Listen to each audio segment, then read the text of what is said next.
Hello friends, welcome to ज्ञान दास। आज हम लोग डिस्कस करेंगे सीटेट 2021 में जो पेपर हुए थे उसके क्वेश्चन को देखेंगे जो कि ऑनलाइन में हुए थे। उसमें हम सीडीपी के 30 क्वेश्चन की सीरीज कर रहे हैं, जिसमें आज हमारा ये 5वां लेक्चर है, यानी 5वां सेशन है, जिसमें हम प्रैक्टिस करेंगे सीडीपी के 30 क्वेश्चन को। तो चलिए आगे बढ़ते हैं और देखते हैं सीडीपी के क्वेश्चन। सबसे पहला क्वेश्चन देखिए, आपके स्क्रीन पर है। यह अवधारणा कि बच्चे के आचरण को प्रबलीकरण और दंडों द्वारा परिवर्तित किया जा सकता है, इस विचारधारा पर आधारित है कि प्राथमिक रूप से विकास किससे प्रभावित होता है। इसमें आपको ध्यान देना है, आचरण को प्रबलीकरण और दंडों द्वारा परिवर्तित करना है।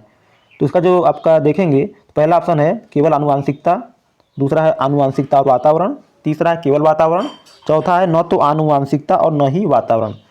तो इसमें आचरण को प्रबलीकरण और दंडों द्वारा परिवर्तित किया जा सकता है, ये बोला गया है। तो इसका जो राइट आंसर आपका हो जाएगा, ये हो जाएगा केवल वातावरण, यानी केवल इन्वायरमेंट से। तो इसका ऑप्शन 3 करेक्ट हो जाएगा। अगला क्वेश्चन देखते हैं। इसमें देखिए दिया हुआ है, एक बच्चा पेंसिल पकड़ने और लिखने से पहले गेंद फेंकने की क्षमता पा लेता है। यह स्थिति विकास के किस सिद्धांत की ओर इशारा करती है। अगर आप विकास के सिद्धांत को देखें तो जो उसके दो सिद्धांत हैं वो कौन कौन से, एक शीर्षगामी सिद्धांत यानी इसे कहते हैं सेफिलोकॉडल, और एक होता है आपका अधोगामी सिद्धांत जिसे हम प्रॉक्सिमो डिजिटल कहते हैं। तो शीर्षगामी सिद्धांत में क्या होता है, जो बच्चे का विकास होता है वो कहाँ से होता है, हेड टू टो यानी सर से पाँव की ओर होता है। और जो अधोगामी यानी प्रॉक्सिमो डिजिटल होता है, इसमें जो विकास होता है वो केंद्र से परिधि की ओर होता है। तो क्वेश्चन में कहा गया है कि बच्चा जो है वो पेंसिल पकड़ने और लिखने से पहले, यानी जो हाथ में पेंसिल पकड़ता है उंगलियों से, उससे पहले वो गेंद फेंकना सीख लेता है। यानी गेंद फेंकने के लिए वो किसका यूज करते हैं, हाथ का। यानी वो हाथ का यूज पहले सीख रहा है, हाथ का यूज करना, उसके बाद पेंसिल पकड़ना। यानी वो कैसे जा रहा है, वो परिधि की ओर जा रहा है, केंद्र से परिधि की ओर विकास उसका हो रहा है। इसलिए इसका जो आपका राइट आंसर हो जाएगा वो आपका हो जाएगा प्रॉक्सिमो डिजिटल, यानी कि अधोगामी सिद्धांत। ऑप्शन 2 इसका करेक्ट हो जाएगा। आगे बढ़ते हैं क्वेश्चन नंबर 3 की ओर। इसमें दिया हुआ है, गत्यात्मक और संज्ञानात्मक विकास होता है। पहला है बाल्यावस्था तक, दूसरा है किशोरावस्था तक, तीसरा है वयस्कावस्था तक, चौथा है संपूर्ण जीवन काल के दौरान। तो जो गत्यात्मक और संज्ञानात्मक विकास होता है आपका, वो आपका संपूर्ण जीवन काल के दौरान होता है। इसका राइट आंसर आपका ऑप्शन 4 हो जाएगा। आगे बढ़ते हैं, क्वेश्चन नंबर कौन सा है, ये हमारा 4 देखेंगे। बच्चों के प्राथमिक सामाजिकरण के लिए निम्न में से कौन सी संस्था जिम्मेदार है। पहला विद्यालय, दूसरा धर्म, तीसरा परिवार, चौथा समुदाय। तो ये आप सभी पता होगा, जो बच्चे को प्राथमिक सामाजिकरण के लिए संस्था होती है वो कौन सी होती है, परिवार। ऑप्शन 3 इसका करेक्ट हो जाएगा। और जो विद्यालय होता है आपका, यह कौन सा होता है, द्वितीयक सामाजिकरण के लिए। तो इसका राइट आंसर चूँकि पूछा है प्राथमिक, तो ये परिवार हो जाएगा। आगे बढ़ते हैं, क्वेश्चन नंबर 5। भाषा एवं चिंतन के संदर्भ में जीन पियाजे के अनुसार निम्न में से कौन सा कथन सही है। तो ये भाषा और चिंतन के बारे में पूछ रहा है और जीन पियाजे के अकॉर्डिंग। तो पहला ऑप्शन है आपका, चिंतन भाषा का निर्धारण करती है, दूसरा भाषा चिंतन का निर्धारण करती है, तीसरा भाषा और चिंतन दोनों स्वतंत्र प्रक्रिया हैं, चौथा भाषा और चिंतन दोनों आंतरिक प्रवृत्तियां हैं। तो पियाजे ने कहा था कि जो चिंतन होता है वो भाषा का निर्धारण करती है, यानी जो इसका ऑप्शन 1 है वो करेक्ट हो जाएगा। उन्होंने कहा था चिंतन पहले आता है, उसके बाद भाषा आती है। तो इसका ऑप्शन 1 करेक्ट हो गया। आगे बढ़ेंगे क्वेश्चन नंबर 6 की ओर। देखिए क्या दिया इसमें। इसमें दिया है, 2 गिलासों में समान मात्रा में जल है, परंतु अनु सोचती है कि लंबे गिलास में छोटे और चौड़े गिलास से अधिक जल है। जिन पियाजे के अनुसार अनु का आधार क्या है। यानी इसमें क्या है, 2 गिलास हैं, एक है छोटा और चौड़ा और एक लंबा। ये छोटा चौड़ा हो गया और एक ये लंबा गिलास, ये पतला है और ये ऊंचा है। ठीक है, इस तरह से फिर से बना देते हैं इसको। ये चौड़ा ग्लास है, दिखा देते हैं आपको, ये चौड़ा ग्लास हमारा है मान लीजिए, और ये लंबा ये है, दोनों ऐसे है ये। और दोनों में कह रहा है कि समान मात्रा में जल है, ये बताया जा रहा है दोनों में समान मात्रा में जल है। लेकिन अनु क्या सोचती है कि जो लंबा वाला ग्लास है उसमें ज़्यादा जल है। तो इसका आधार क्या है, तो आपको बताना है। तो चूंकि देखिए अनु क्या कर रही है, वो सिर्फ उसके एक पर्सपेक्टिव को देख रही है। क्या देख रही है कि जो पतला वाला ग्लास में उसमें जो हाइट है उसको ज़्यादा दिख रही है, इसलिए उसको वो ज़्यादा समझ रही है। इसलिए वो सिर्फ एक चीज़ फोकस कर रही है, जो कि किस में आ जाएगा, केंद्रीयता में आ जाएगा। तो ऑप्शन 1 इसका जो है वो करेक्ट हो जाएगा। जब हम किसी एक चीज़ पर्टिकुलर चीज़ को देखते हैं और उस पर फोकस करते हैं, वो तो आपका केंद्रीयता में आ जाएगा, सेंट्रिज्म में। तो ऑप्शन 1 इसका करेक्ट हो जाएगा। आगे बढ़ते हैं क्वेश्चन नंबर 7 की ओर। 7 देखिए, पियाजे के संज्ञानात्मक विकास सिद्धांत के अनुसार प्रतिवर्तीयता यानी कि रिवर्सिबिलिटी, यहाँ आपको पकड़ना है प्रतिवर्तीयता यानी रिवर्सिबिलिटी, किसी क्रिया को उल्टे क्रम में कर पाना किस चरण की बुनियादी उपलब्धि है। देखिए पियाजे ने 4 आपके स्टेजेस दिए थे, कौन कौन से? एक संवेदीगामिक चरण यानी कि इन्फेंसी स्टेज जो कि 0 से 2, पूर्व संक्रियात्मक 2 से 7, मूल संक्रियात्मक 7 से 11 और आपका औपचारिक संक्रियात्मक चरण 11 से अधिक, 11+। तो संवेदीगामिक में क्या था, बच्चा अपने इंद्रियों से सीखता था। और जो दूसरा हमारा है पूर्व संक्रियात्मक चरण, इसमें क्या होता है, इसमें एनिनिज्म यानी जीववाद आ जाता है, आपका ईगोसेंट्रिज्म आ जाता है बच्चे के अंदर, जो कि कमियां हैं एक तरह से। और आपका चीज़ों को रिवर्स नहीं कर पाता, रिवर्सिबिलिटी का गुण इसमें नहीं होता है, सेंट्रलिज्म रहता है। ये सब सारी चीज़ें इसमें कमियां जो रहती हैं वो पूर्व संक्रियात्मक में रहती हैं, और यही सब कमियां जाके जब मूल संक्रियात्मक बच्चा प्रवेश करता है तो इसमें यहाँ पे कमियां दूर हो जाती हैं, यानी यहाँ बच्चा चीज़ों को रिवर्स कर पाता है। तो यहीं पे इसने क्वेश्चन पूछा कि किस क्रिया को उल्टे क्रम में कर पाना, यानी कर पाना तो किस में कर पाएगा, मूल संक्रियात्मक में। तो इसका जो ऑप्शन 3 है वो आपका करेक्ट हो जाएगा, मूल संक्रियात्मक चरण। अगर यही पूछता है कि वो चीज़ों को रिवर्स नहीं कर पा रहा है तो किस में हो जाता, पूर्व संक्रियात्मक में। लेकिन यहाँ पूछा है उसको वो किसी क्रिया को उल्टे क्रम में कर पाना, तो इसलिए आपका ऑप्शन 3 हो जाएगा। तो आगे बढ़ते हैं अगले क्वेश्चन की ओर। क्वेश्चन नंबर 8 देखिए, एक गणित अध्यापिका उच्चतर कौशल पूर्ण छात्रों को अपने सहपाठियों की सहायता और मार्गदर्शन करवाती है, अपने सहपाठियों की सहायता और मार्गदर्शन करवाती है। वे किस सैद्धांतिक कार्य का उपयोग करने का प्रयास कर रही है? पहला है लेव वाइगोस्की का सामाजिक संरचनावाद, बीएफ स्किनर का क्रिया प्रसूत अनुकूलन सिद्धांत, तीसरा है जीरोम ब्रूनर का रचनावाद, और चौथा है जीन पियाजे का संज्ञानात्मक विकास। तो देखिए यहाँ पे क्या हो रहा है, जो छात्र हैं, सहपाठी हैं, सहपाठियों की सहायता और मार्गदर्शन करवाती है। क्योंकि यहाँ पे सहपाठियों की सहायता यानी क्या होता है, स्कैप फोल्डिंग, पाड़, हमने पढ़ा है पहले भी, जो स्कैप फोल्डिंग पाड़ होता है, तो उसमें ये किसके अंदर आता है, तो ये आपका आता है लेव वाइगोस्की की। और चूंकि जो सहपाठी हैं वो चीज़ों को टीचर सपोर्ट कर रही है, तो एक तरह से हमने आपको पहले बताया था कि जो ये सपोर्ट वाली बात होती है, टेम्परेरी सपोर्ट वाली, ताकि बच्चे जो है थोड़ा सपोर्ट पा के चीज़ों को फिर और बेहतर कर पाएँ। तो ये स्कैप फोल्डिंग पाड़ के अंतर्गत आता है, और ये लेव वाइगोस्की से संबंधित है। लेव वाइगोस्की जी ने इसके बारे में बताया था। तो इसका जो राइट आंसर आपका हो जाएगा वो ऑप्शन 1 हो जाएगा। आगे बढ़ते हैं अगले क्वेश्चन की ओर। क्वेश्चन नंबर 9, लेव वाइगोस्की द्वारा दिए बच्चों के सिद्धांत किस पर आधारित है? तो पहला ऑप्शन है परिपक्वता और संस्कृति, दूसरा है भाषा और भौतिक जगत, तीसरा है भाषा और संस्कृति, और चौथा है भाषा और परिपक्वता। तो इसका जो राइट आंसर आपका हो जाएगा वो हो जाएगा आपका भाषा और संस्कृति। इसके बारे में जो है लेव वाइगोस्की ने बच्चों के सिद्धांत के बारे में बताया था, विकास सिद्धांत के बारे में। तो इसका जो ऑप्शन 3 है वो करेक्ट हो जाएगा। आगे बढ़ते हैं क्वेश्चन नंबर 10 की ओर। ये काफ़ी रिपीटेड क्वेश्चन है। जेंडर एक अवधारणा है, ये अक्सर एग्जाम में पूछा जाता है, आपको पता होना चाहिए बिल्कुल।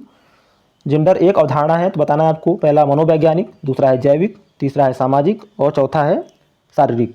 तो इसका जो राइट आंसर आपका हो जाएगा सामाजिक, यानी जो जेंडर होता है आपका वो सोशियो कंस्ट्रक्ट होता है। तो ऑप्शन 3 इसका करेक्ट हो जाएगा। आगे बढ़ते हैं क्वेश्चन नंबर 11 देखेंगे। में लिखा है नीता सभी प्रकार के जानवरों, पौधों, धातुओं और खनिजों की पहचान और वर्गीकरण कर सकती है।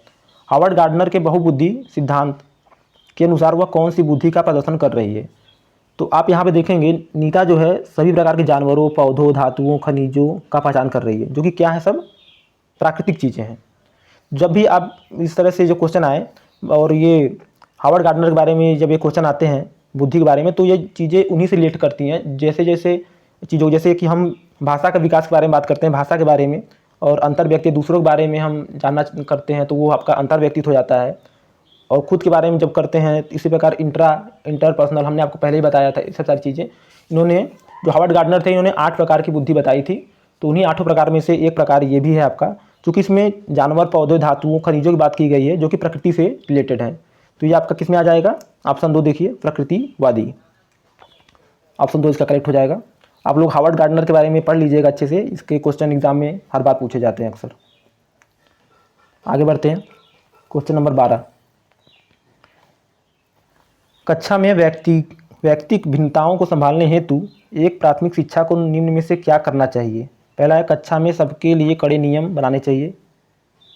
उसकी अवज्ञा करने वाले बच्चों को दंडित करना चाहिए। ये बिल्कुल ही गलत हो जाएगा, हमें बच्चों को दंडित और कड़े नियम बिल्कुल नहीं बनाने हैं। प्राथमिक स्तर पर पेपर पेंसिल आधारित मानक परीक्षण का उपयोग करना चाहिए। ये भी गलत हो जाएगा, मानक परीक्षण पेपर पेंसिल आधारित हमें नहीं करना है। सभी के लिए समान पाठ्यक्रम और अधिगम गति निर्धारित करनी चाहिए। सभी के लिए समान पाठ्यक्रम और अधिगम गति जो है वो निर्धारित नहीं करना चाहिए, ये भी गलत हो जाएगा आपका। विद्यार्थियों को अधिगम के विविध अवसर प्रदान करने चाहिए, ये बिल्कुल आपका करेक्ट हो जाएगा। विद्यार्थियों को विविध अधिगम के अवसर प्रदान करने चाहिए। ऑप्शन 4 इसका करेक्ट हो जाएगा। आगे बढ़ेंगे क्वेश्चन नंबर 13 की ओर।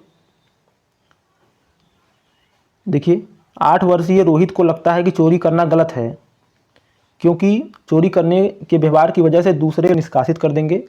लॉरेंस कोहलबर्ग द्वारा दिए गए नैतिक विकास सिद्धांत के अनुसार वह किस चरण को प्रदर्शित करता है। पहला है अच्छा लड़का अच्छा लड़की उन्मुखीकरण, दूसरा है दंड और आज्ञाकारिता, चौथा है सामाजिक व्यवस्था उन्मुखीकरण, और तीसरा था ये, और चौथा है सार्वभौमिक नैतिक सिद्धांत। तो इसका जो आपका राइट आंसर हो जाएगा वो आपका हो जाएगा ऑप्शन 2, दंड और आज्ञाकारिता उन्मुखीकरण। बच्चा चीज़ों को सही इसलिए करता है, वो गलतियाँ इसलिए नहीं करता क्योंकि उसे दंड और आज्ञाकारिता, यानी ऑप्शन जो 2 है इसमें, दंड के लिए और आज्ञाकारिता के लिए चीज़ें करता है। तो ऑप्शन 2 इसका वो करेक्ट हो जाएगा। आगे बढ़ते हैं क्वेश्चन नंबर 14।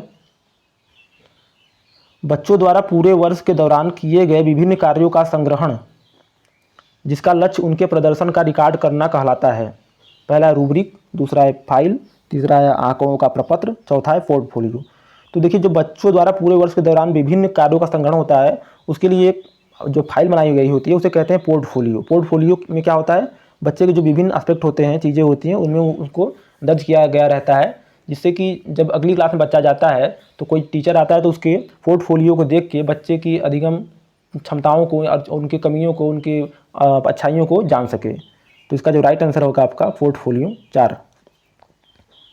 आगे बढ़ेंगे क्वेश्चन नंबर 15। एक प्रगतिशील स्कूल में दी गई शिक्षा बच्चों को डैश बनाती है।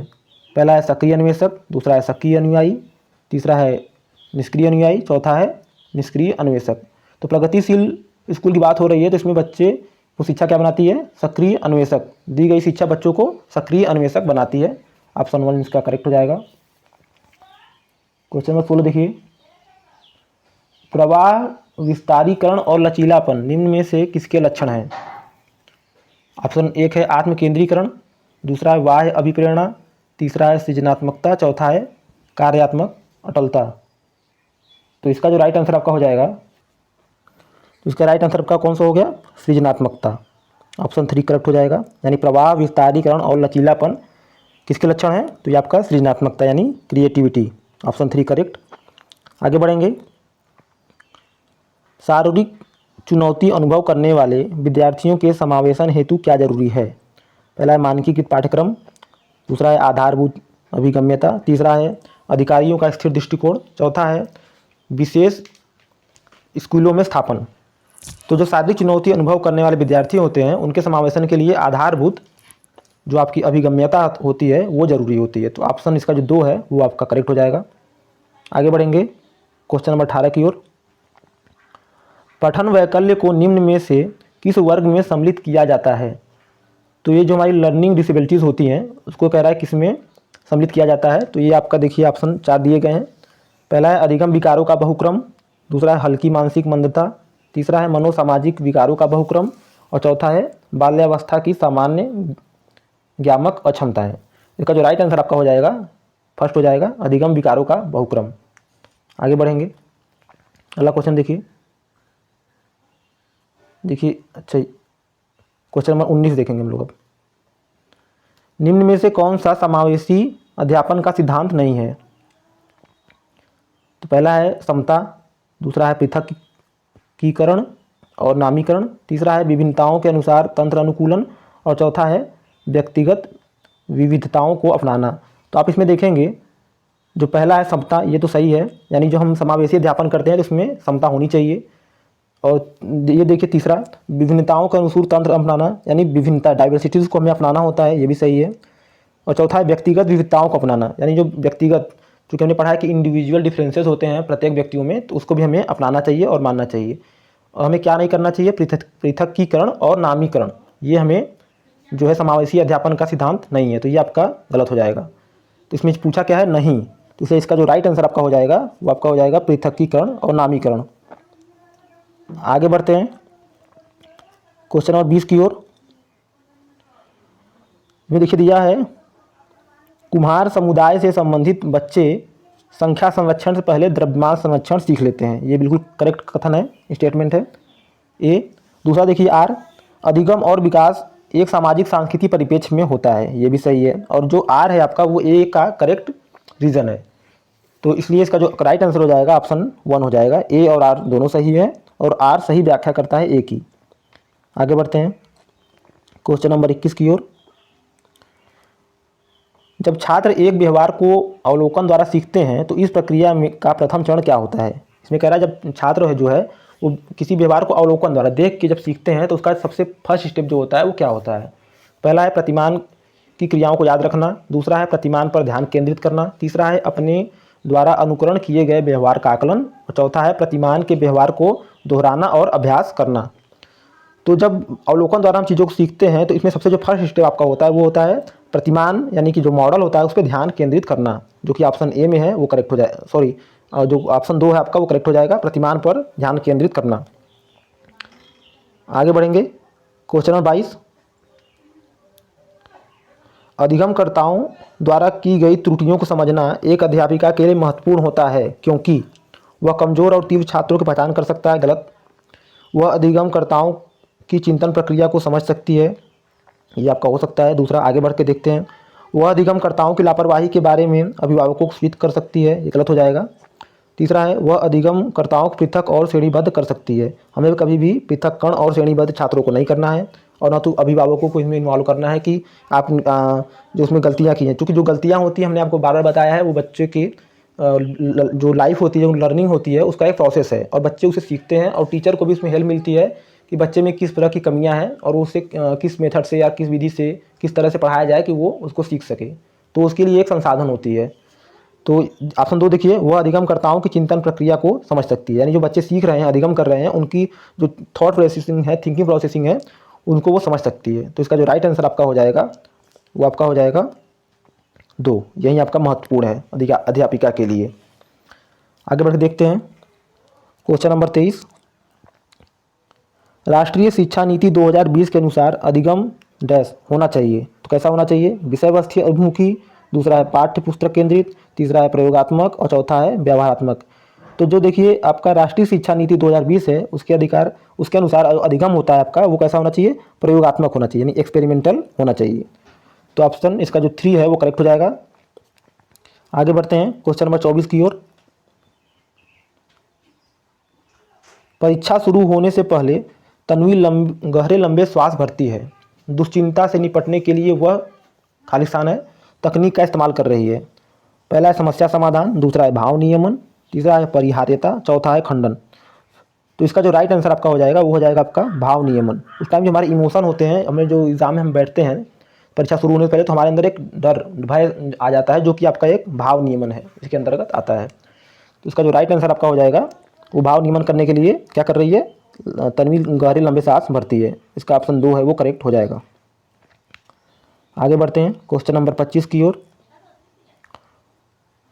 कोविड-19 महामारी में तालाबंदी के दौरान बिना किसी के बढ़ावा दिए ही रोहिणी अपनी बड़ी बहन के पास मौजूद कहानियों की पुस्तकों को पढ़ना पसंद करती है। रोहिणी 1, इसमें आप देखेंगे इसमें लिखा है दौरान बिना किसी बढ़ावा दिए, आप इस वर्ड को देखेंगे, बिना किसी के, यानी किसी ने उसे कुछ बोला नहीं पढ़ने के लिए, ना डाटा ना कुछ किया, बिना किसी के बोले वो क्या कर रही है, अपनी बहन के पास जो बुकें रखी हैं उसे पढ़ रही है। तो पूछा है वो कैसा है, अधिगम है।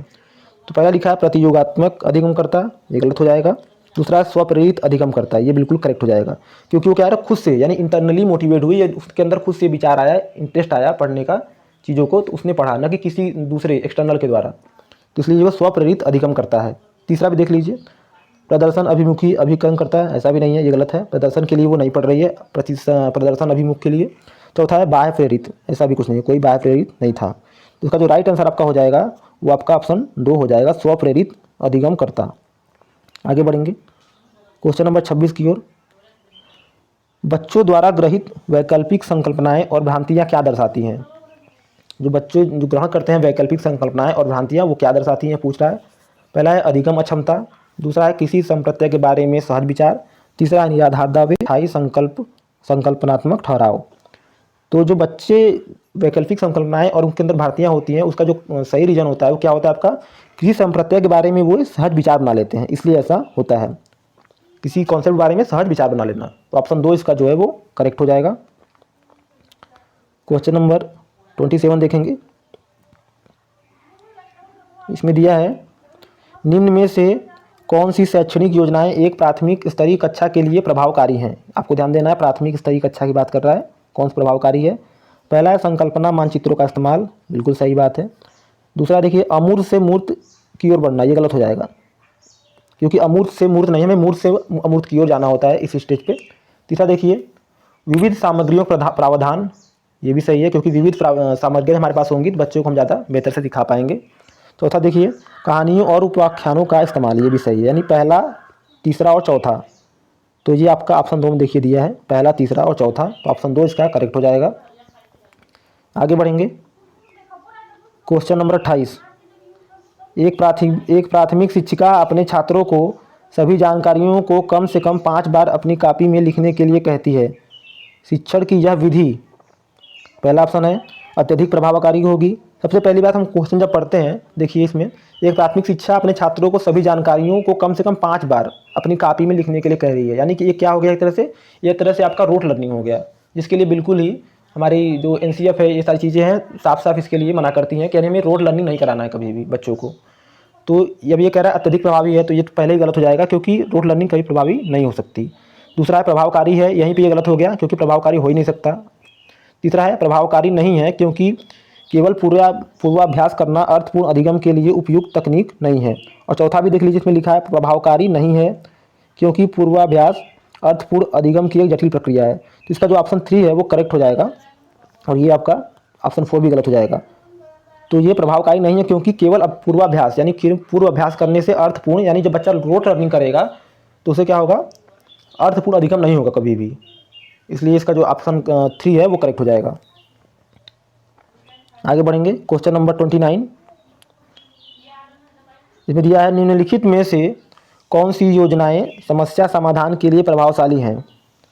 पहला, इसमें 4 स्टेटमेंट दिए हैं, कौन कौन से। पहला कलन विधि, जिसे एल्गोरिथम भी कहते हैं हम लोग। दूसरा अन्वेषण, तीसरा है बिना बोझ के प्रयत्न त्रुटि दोहराव, और चौथा है प्रकार्यात्मक आबद्धता। तो पहला कलन विधि, ये आपका सही हो जाता है। दूसरा अन्वेषण, ये भी सही है। इसमें तीसरा देखिए बिना बोध के प्रयत्न त्रुटि दोहराव, तो ये आपका गलत हो जाएगा कि बिना बोध के हमें प्रयत्न त्रुटि दोहराव नहीं करना है। चौथा है प्रकार्यात्मक आबद्धता, यानी फंक्शनल फ्लेक्सिडिटी, ये भी आपका गलत हो जाएगा। यानी इसमें 1 और 2 सही हो जाएगा, जो कि ऑप्शन 2 में दिया हुआ है, 1 और 2 इसका करेक्ट हो जाएगा। आगे बढ़ते हैं क्वेश्चन नंबर 30, जो कि आज का लास्ट क्वेश्चन है। देखिए इसमें क्या दिया हुआ है, निम्न में से कौन सा क्रियाकलाप बच्चों के सीखने में उनके पूर्व ज्ञान का उपयोग नहीं करता। तो पूर्व ज्ञान का उपयोग कौन सा नहीं करता? पहला ऑप्शन है रटना, दूसरा है विचारावेश, तीसरा है स्कीमा सक्रियता, चौथा है संकल्पना मानचित्रण। तो इसका जो ऑप्शन फर्स्ट है वो रटना, यानी वो सही हो जाएगा, क्योंकि सीखने में उसके पूर्व ज्ञान का प्रयोग नहीं करता। रटना जो होता है वो कभी भी पूर्व ज्ञान से रिलेटेड नहीं होता है। हमें कुछ भी पता नहीं है और हम क्या करते हैं, सीधे हमें पता नहीं है वो चीज़ क्या बोल रही है क्या नहीं बोल रही है, हम सीधे क्या करते हैं, उसको लेते हैं और उसको रटना शुरू करते हैं। हमें वो समझ में नहीं आती चीज़ें, बस हम उसको दिमाग में रट लेते हैं कि ऐसा होता है। उसको हम पूर्व ज्ञान से हमें कुछ पता नहीं चल पाता कि हम ये ऐसा क्यों हो रहा है क्यों नहीं हो रहा है, हम सीधे चीज़ों को रट लेते हैं। इसीलिए इन चीज़ों को साफ साफ मना किया गया है। लेकिन चूँकि इसमें पूछा है कि पूर्व ज्ञान का उपयोग नहीं करता, तो ये आपका हो जाएगा रटना, ये पूर्व ज्ञान का उपयोग नहीं करता। तो ये आज के 30 क्वेश्चन हुए हमारे CDP के। उम्मीद है कि आप लोगों को ये सीरीज पसंद आई होगी। तो आप लोग अगर चैनल पर नए हैं तो चैनल को सब्सक्राइब कर लीजिए, क्योंकि हम ऐसे ही वीडियो डालते रहेंगे CDP के। उसके बाद फिर हम EVS करेंगे ऑफिशियल पेपर। तो आज के लिए बस इतना ही, धन्यवाद।